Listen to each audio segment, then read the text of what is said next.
a few minutes. Think about your classmates that you sit next to in class. Which one of your classmates will more likely be bullied?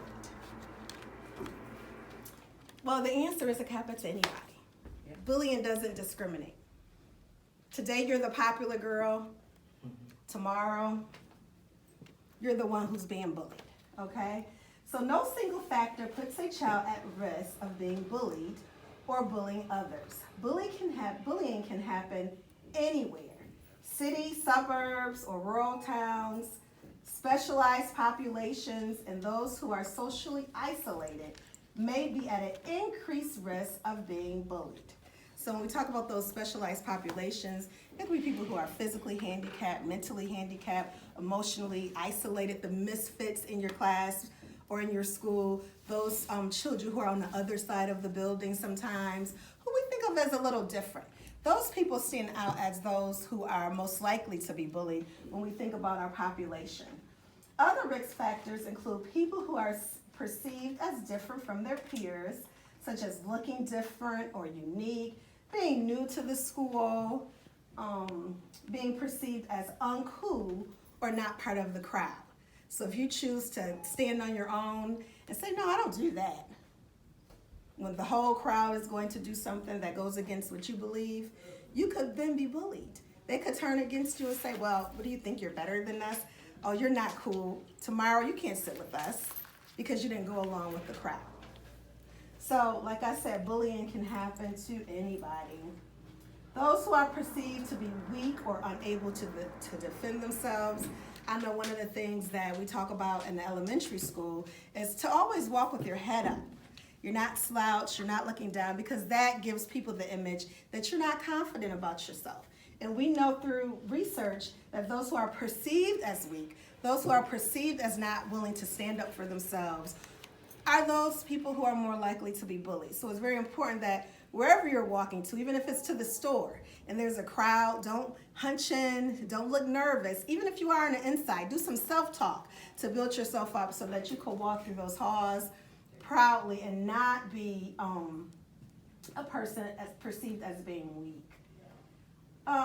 C, those who are less popular than others and have few friends.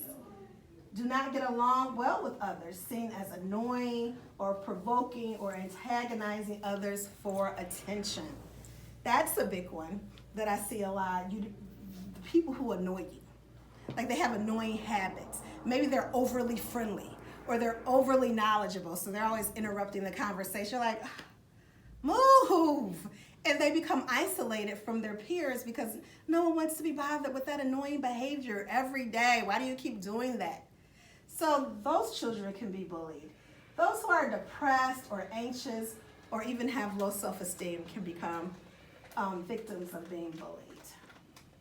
Now, this was interesting. I thought about, how sometimes we spend a lot of time talking about the individuals who are being bullied. But as we go through those people who are likely to be bullied, I want you to think about the characteristics that they talk about.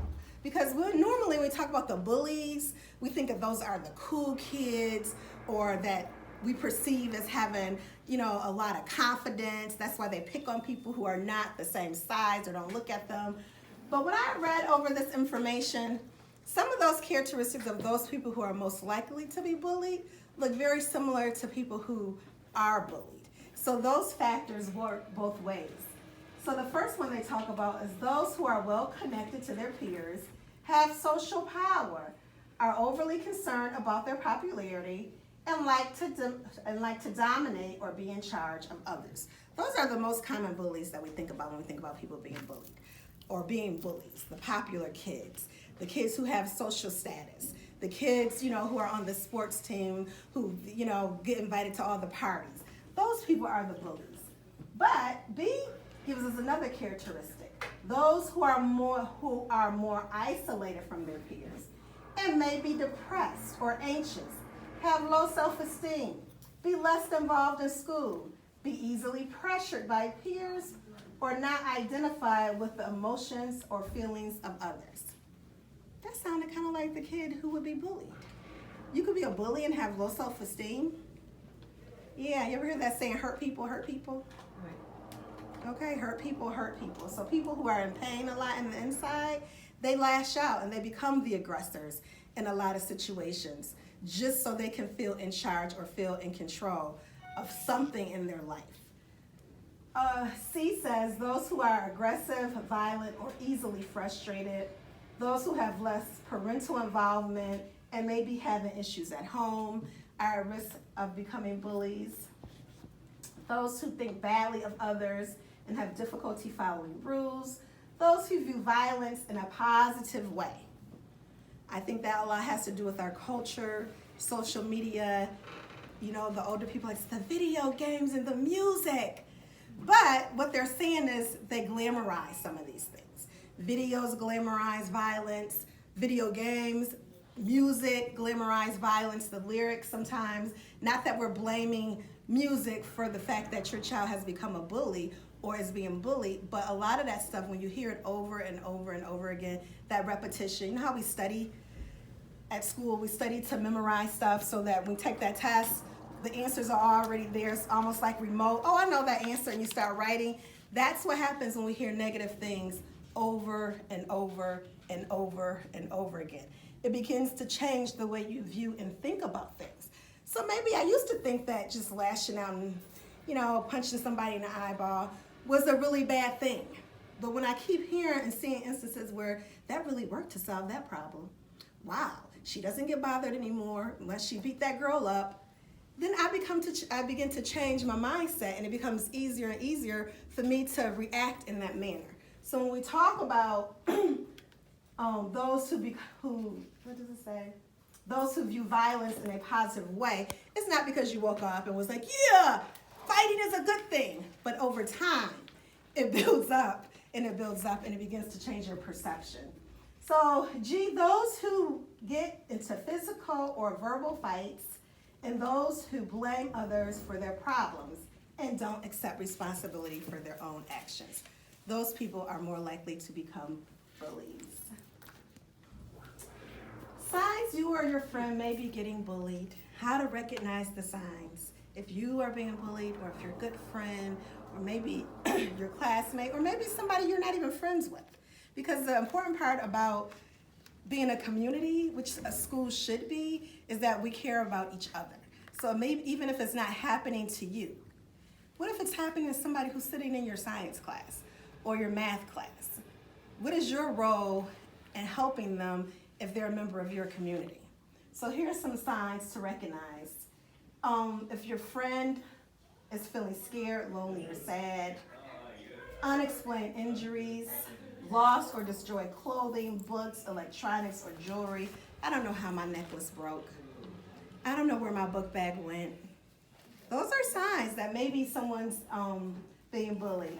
Changes in eating habits, difficulty sleeping, or frequent nightmares, feelings of rejection and exclusion, feeling depressed, having anxiety, being afraid to go to school or attend social events, becoming withdrawn and isolated, participating in risky behaviors such as running away from home, drug use, or sexual exploits, or non-suicidal self-injury. All of those are just cries for help. That's basically what it is. Learn to recognize when your classmates always come and putting their head down. Doesn't always mean they're sleepy. It could be a sign of somebody who's dealing with a lot.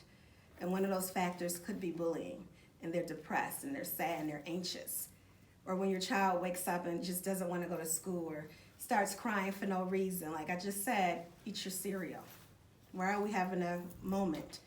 A lot of anxiety. There's a lot of anxiety that's associated with going to school because remember, it's a big social circle and it's a lot of stress. I teach in schools and I'm stressed out and I'm not even a student. It is a stressful place to be. Why don't people ask for help? Has anybody in here ever been bullied before? Might not want to share. Well, I don't mind sharing. I was bullied when I was in elementary school. And I came from a family of fighters. Like, you know, what? Somebody's talking about you? We'll just fight. But I was never really a fighter. That wasn't my personality. I was more of a woo-woo, let's all be friends. And I was very quiet. person by nature. I didn't talk, went to school, I did my work, I went home. And the funny thing about it is I didn't really know how to make friends. Like, I didn't really know that you had to learn how to make friends. I'm the youngest of 3 other siblings. They were my friends. My mother would say all the time, no, you can't go play at such as, these are your friends. So when I went to school, I didn't know how to make friends, and I was already quiet and shy. A bully. I was bullied because of those things, and I was afraid to tell, because how do you tell a family of fighters that you're being bullied? You let somebody bully you?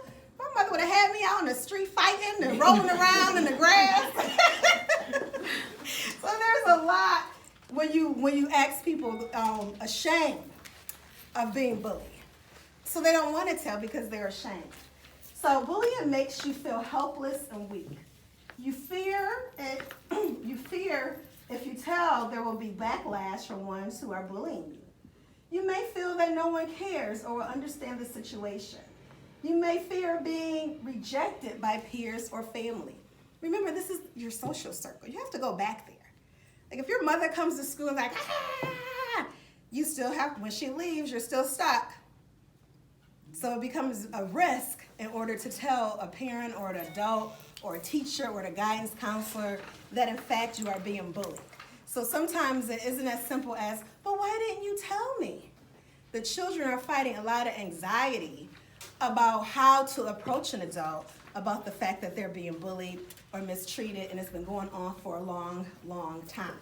So we want to always listen with the ear of empathy and not judgment when our children or our classmates or our friends or our sisters begin to open up to us about the fact that they're being bullied or mistreated at school.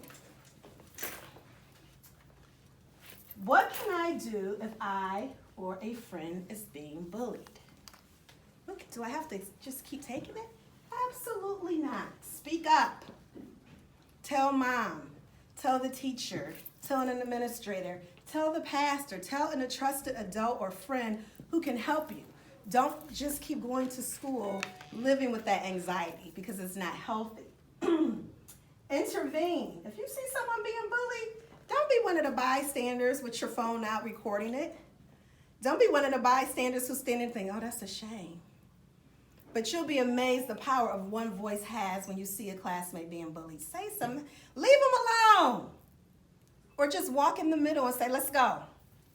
Because a bully 9 times out of 10 will back down. Or, oh, you're going to defend him? Yeah, today I am. Let's go. So they don't want to take on a fight with somebody with equal power. They're looking for the person where the imbalance of power exists. So even if it's your friend who's being a bully, don't stand by and watch that occur. Intervene. Educate. That's what we're talking about today. Get familiar with those definitions. Know what it means so you're not just going to school because somebody teased you saying you're being bullied, but you're looking for that repetition. Put definitions to those things. Definitions and understanding give you power. And most importantly, don't participate. Don't keep standing there.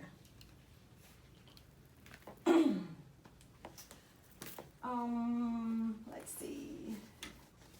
What can you do if you are being cyberbullied? It says take your website or social media account down or immediately make it private. I know a lot of times when I would hear the news about children who are being cyberbullied, I was like, why do they keep going on the page then? Why do they continue to engage? Sometimes it's not as simple as that. Your whole identity lies in your Instagram page, and it's not about just taking my page down. But if it becomes a point where you have people that you don't even know responding on your page, where you're feeling threatened, where people are being violent towards you or making aggressive, thank you, statements towards you, I think it's worth it for your own sanity to just get rid of the page, even if you have to start a new one later on. Don't participate in the behavior by cyberbullying that person back. Don't spend your energy going back and forth with the person who's bullying you, because you could get lost in all of that drama and start participating in a way that's normally out of character for you. So don't fall into that trap. Let an adult or trusted person know what is happening. And most importantly, love yourself. Please remember that you are enough. Don't allow people to take you down a trail where you feel like you have to defend your character or make you feel like you're not an unworthy person or that you don't deserve friends, self-respect, or be able to go to school without being picked on, because you do. Everybody deserves that opportunity. So that's the end of the bullying part. Any questions before we move on about bullying? Yes, ma'am. What if you try to, but they just keep going and it's to the point when everyone knows, but they're still doing it? So everyone in the class knows, or the adults know? All the adults. All the adults know, and you've included your parent in the conversation? And has your parent come to the school to try to address and have the conferencing? And this is a school in your neighborhood, so you've been going to that school a long time. Well, I certainly would not advocate for you to continue in that negative environment. So if the school system, as a parent, if you've communicated with your parents and they've gone to the school, as a school system, it's our obligation to make sure that your learning takes place in a safe environment. And if they can't provide that, then they need to pay for transportation to another school that you can get an education in a safe environment. So I would just keep asking your parents and keep them in the loop that mom, it didn't stop. Dad, they're still doing it every day. So that you can then, your mom or dad can then meet with the principal and think of another plan, because that becomes a toxic environment for you and you can't learn in that manner, right? It's hard to learn when you're experiencing that every day. Yeah. Any more questions? Okay. Grab a little water. Did you stop it? Okay. Stop the video.